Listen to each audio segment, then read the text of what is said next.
In the last module, we gave a mathematical meaning to the word properties.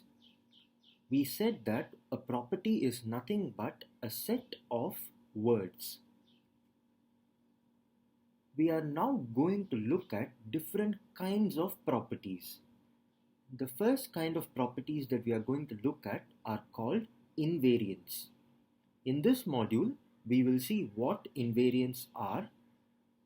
We will see how they can be checked in new SMV, and finally we will look at an algorithm that checks invariant properties on models.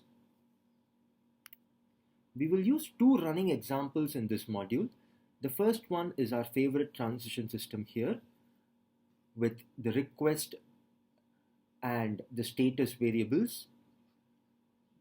We will use the same atomic propositions that we used last time, P1 and P2. P1 says that request is 1, P2 says that the status is busy. Here are the states and the corresponding evaluations of the atomic propositions. The second example that we will use in this module is the mutual exclusion. Here are two processes along with a shared variable y, which is there to ensure mutual exclusion. We had seen this example in the previous unit. The transition system that we are interested in is the interleaving of these two program graphs. Each program can be in 4 possible states. Either it's non-critical, after a while it moves to a waiting state where it wants to move to the critical section. It can move to the critical section only if certain conditions are satisfied, and in the process it makes some assignments. It stays in its critical section for a while, and then when it's about to exit, it moves to an exiting state. From the exiting state, it goes back to the non-critical location and in the process makes an assignment. The transition system that we are interested in is the interleaving of these two program graphs. Let us define some atomic propositions. P1 is the proposition which says that the first process is in its critical section. P2 is the proposition which says that the first process is currently in its wait location. And finally, P4 is the atomic proposition which says that process 2 is in its wait location. We have chosen these atomic propositions, so the properties that we would be giving on this transition system would depend on these atomic propositions. So these two are the running examples for this module. Let us now see some example properties. Here is the request busy transition system. Let us look at the property that we have been looking at before as well. The property which says that P1 is always true. The property is of a special form. It says that something should always be true. In particular, the words that belong to this property should satisfy the fact that each set contains P1. The way we write this is G of P1. As we had seen before, this transition system does not satisfy GP1. Let us now see a demo of new SMV where we give it this transition system and we check this property. Let us see what the output of new SMV is. Here is the code. I will run this file now.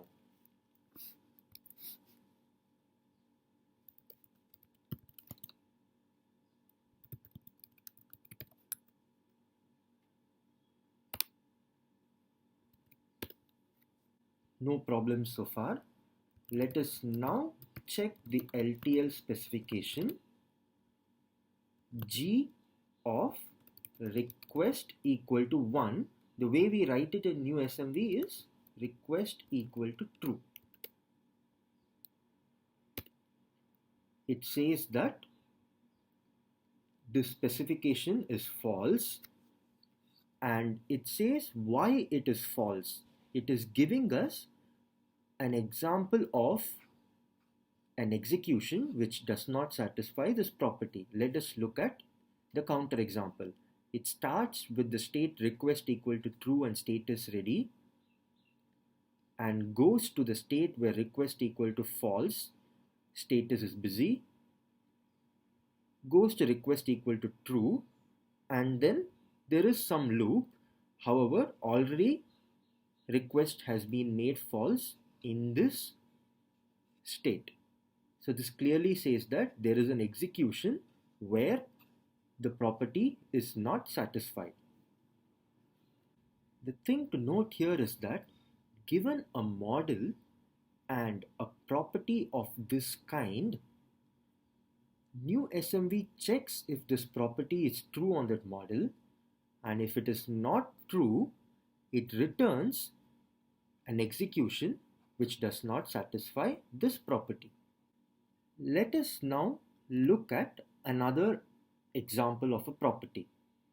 This property says that P1 and not P2 is always true.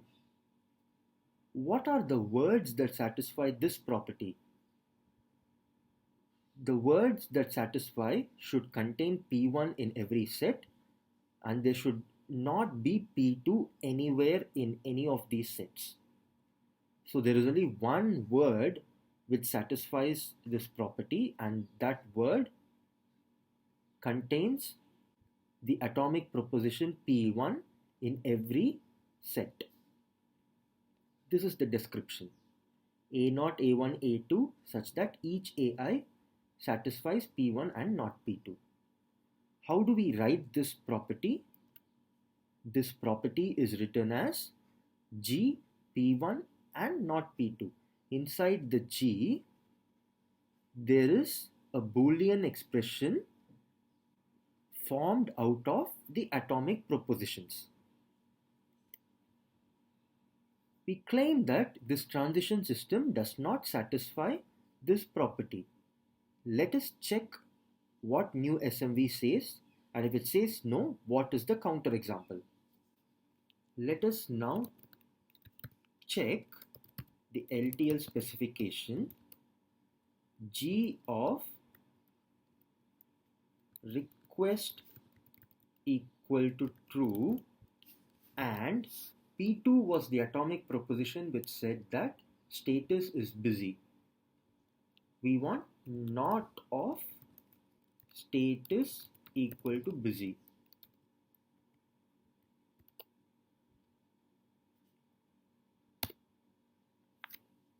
It gives a very short counter example, and the counter example is a loop in the state where request is false and status is ready. This state clearly does not satisfy the expression request equal to true and not of status equal to busy, because both of them need to be true. Request is false here, so already P1 is false. So this state does not satisfy the expression inside G, and the execution formed by looping around this state does not satisfy the property. This is the execution given by new SMV. As you see, it does not contain P1. If you saw the previous two properties, they were of a special form. They asked if something is always true, and the something was a Boolean expression over the atomic propositions. For example, here we asked if P1 and not P2 is always true. In this property, we asked if P1 is always true. Properties of this kind, where we ask if a formula phi is always true, where phi is a Boolean expression over the atomic propositions. This kind of a property is called invariant. And the way it is written is G of the Boolean expression. Let me repeat. Properties of the form which ask for some Boolean expression is always true are called invariant properties. And the way we write them is using the G operator, G phi.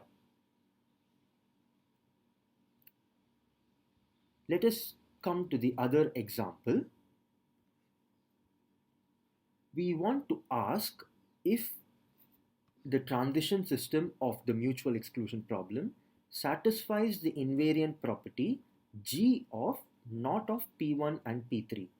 Is it the case that in every execution not of P1 and P3 is true? That means P1 says that process 1 is in the critical location, P3 says that process 2 is in its critical location, P1 and P3 together say that process 1 and process 2 are in its critical location together, and the not says that it is not the case that both processes are in their critical location. So this property asks, is it the case that in every execution, in every state, both process 1 and process 2 cannot simultaneously be in their critical location? Let us check this property using new SMV. Here is the code that describes the program graphs. There are two variables, rather two processes, PRG1 and PRG2. We need to check that both of them are not in their critical location.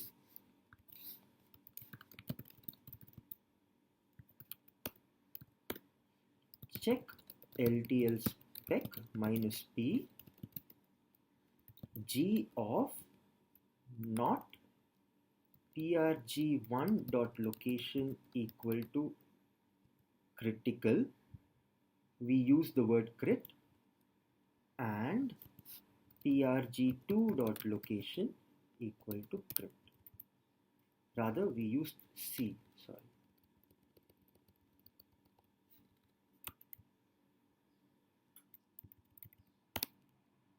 And new SMB says that the specification is true. So as we have seen,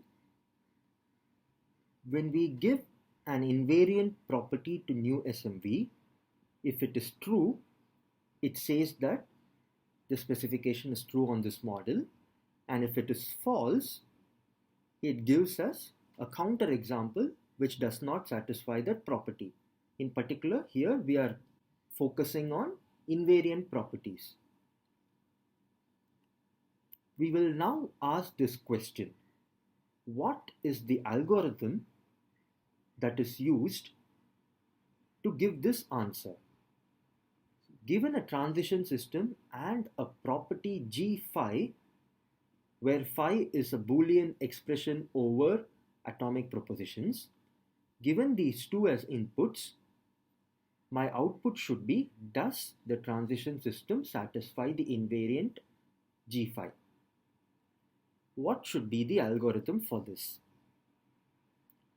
The first observation is that a transition system satisfies an invariant if and only if every reachable state of the transition system satisfies phi. For example, here this transition system satisfies this property only if every reachable state satisfies the property. Here there was a reachable state which did not satisfy it, and hence this was a counter example to this property. Similarly, here this state did not satisfy P1, hence, and it was reachable from the initial state, hence this transition system did not satisfy the invariant.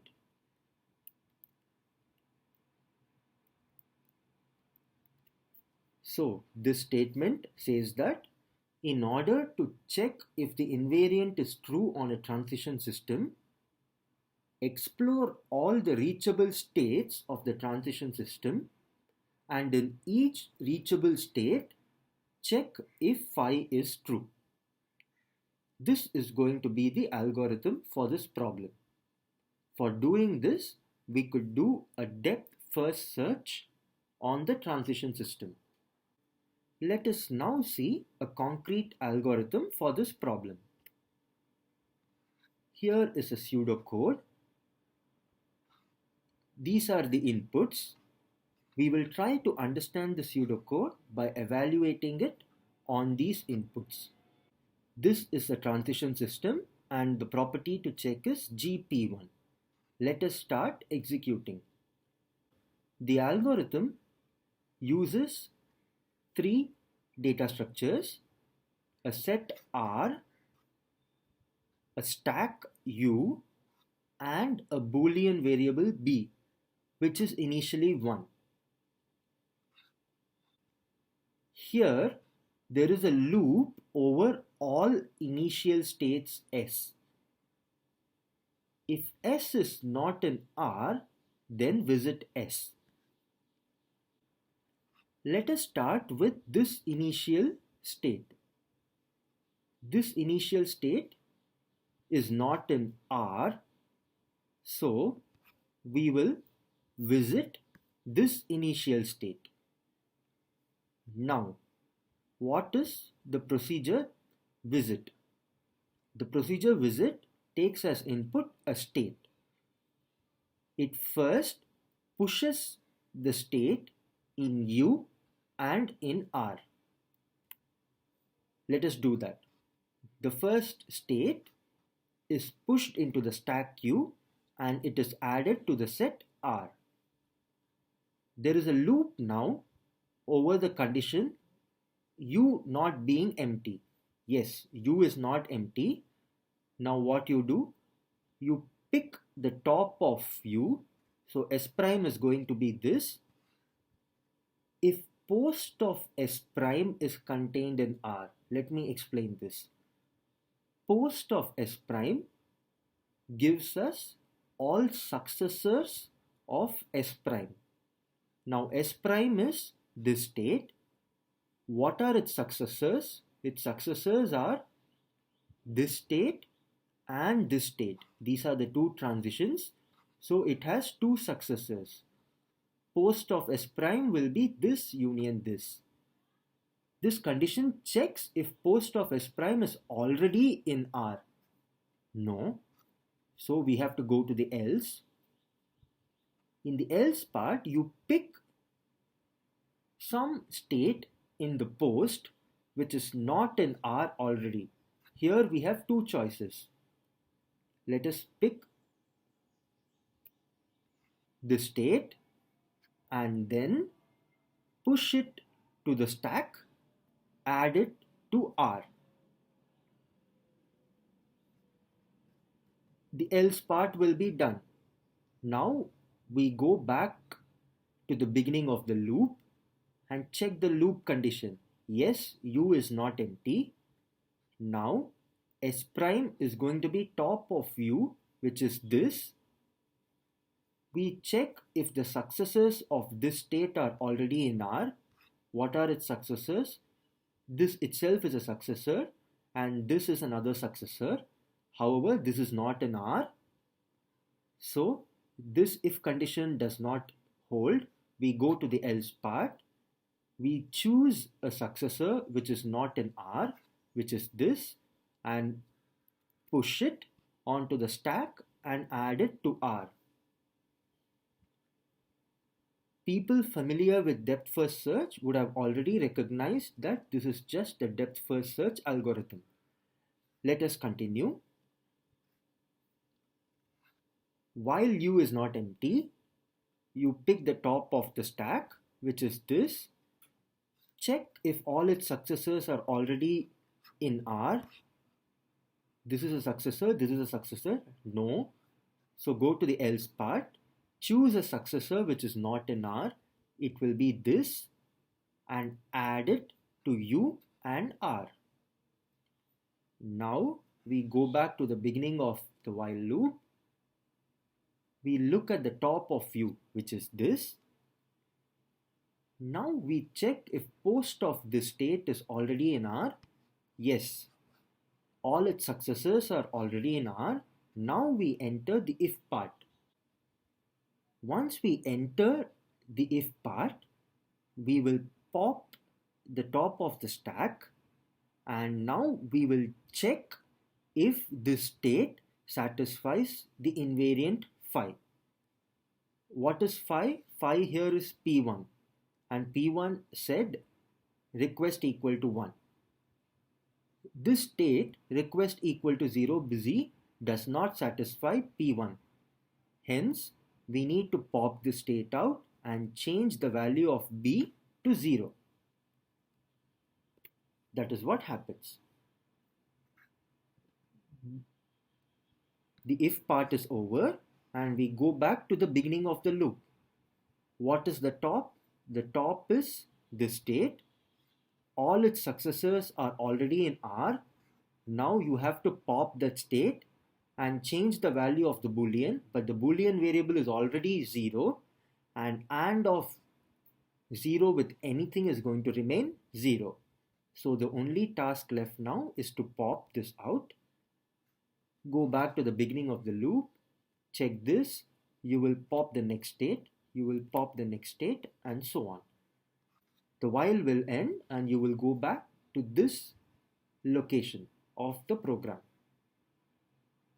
Since there is a for loop, you will check the other initial state, and the other initial state is this, but this is already in R, so this part will not be satisfied, and now the for loop ends and the procedure returns the boolean B, and the value of B is 0. It says that this transition system does not satisfy the property. This algorithm can be modified slightly to also give us the counterexample. This was the place where the boolean changed to 0, and the stack at that point will give us the counterexample to the property.